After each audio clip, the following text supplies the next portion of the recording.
are ready to go. Okay, tell me when. Are we recording? Mm-hmm. Okay, great, wonderful.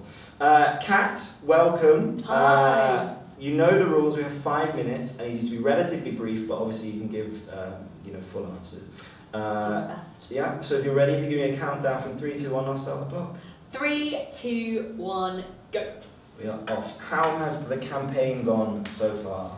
It's been really fun. Yeah. It's been really, really enjoyable. I've been really proud of the cardboard, and if you've seen the big cat by Library Bridge, very proud of that. I haven't seen any of your posters. Oh no, gutters. They're everywhere.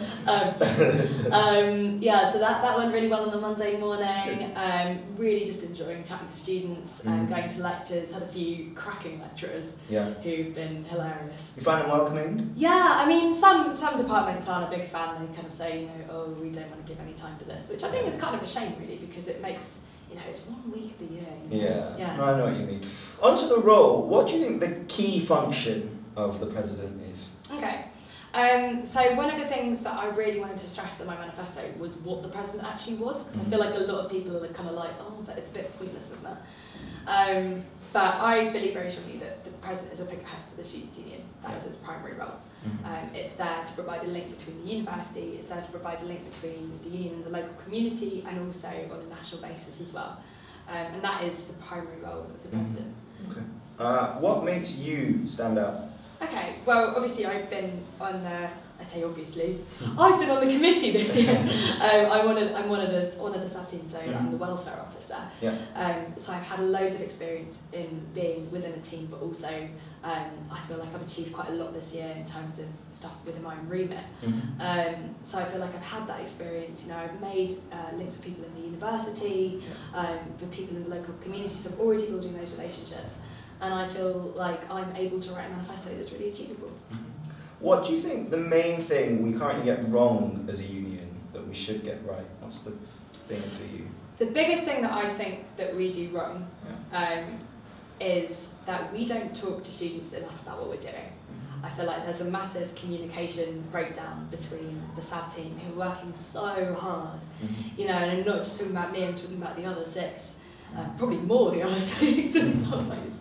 No, not true. We all work hard to each other. But we achieve so much, and I think we are quite good at telling students, but we're not good enough. And I think we also don't often, we're not often honest enough about what we're doing. We're not saying that, look, we're really pushing this, really trying this. So that's your... Yeah, okay. And really encouraging officers to blog, really encouraging officers to get out and meeting students. I think that would be a big thing for me. Good. Describe yourself in a single word. Single word.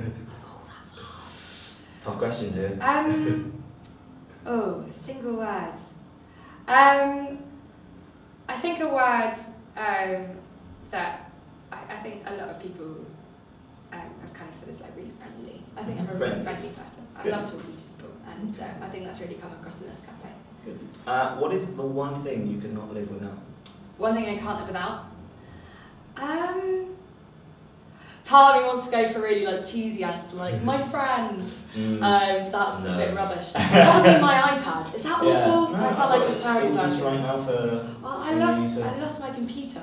It broke, and then it just, I don't know where it is. So it's literally the only thing I have that's kind of a connection to it. And I can watch Netflix. Fair enough. A bit more of a serious question. I always feel like the same issues are always on the agenda. You have buses, which I think we've made some progress with, but seminar sizes, feedback, pay, all huge issues that always seem to get pledged every single year. Why does it feel like we get nowhere, and why do they always stay on the agenda? I think it's really important. Just because something doesn't happen doesn't mean that we shouldn't keep talking about it. Just because things aren't achieved immediately doesn't mean that we have to take it off the agenda. I think it's really important as a SAB team that we fight for the things that continue to be problems for students. It shouldn't just be a case of, oh, well, we haven't sorted the buses yet, so we should just forget about them. The buses still remain a massive problem. Just because the university haven't put a cap on international student fees doesn't mean we shouldn't keep pushing for that and pushing for them to have a response. And I think it's a case of the more you push. And actually, it's been really interesting. So, for example, the microwave thing with Ben this year, that was on a manifesto from 3 or 4 years ago, and Ben kind of had a lot of jokes about that, and he achieved it. And you know what? It happened 3 years later than it was first initially promised. But Yeah, it still happens. We've only got a year. We've only got a year to make a real difference. Short time. Last question, because I noticed we're running out of time. Oh, wow. Yeah. What has been the highlight of your year so far? It can be anything, doesn't have to be anything. I'd have to say Housing Day. Yeah. That was unbelievable. So much fun. Why? Loads of students were there. Yeah. Got to talk to loads of people. Felt like we were actually really helping people. And it was really nice. Perfect point to end. Well, best of luck. Thank you so Thank you much. very much for coming on. And yeah. Cheers. Thank you.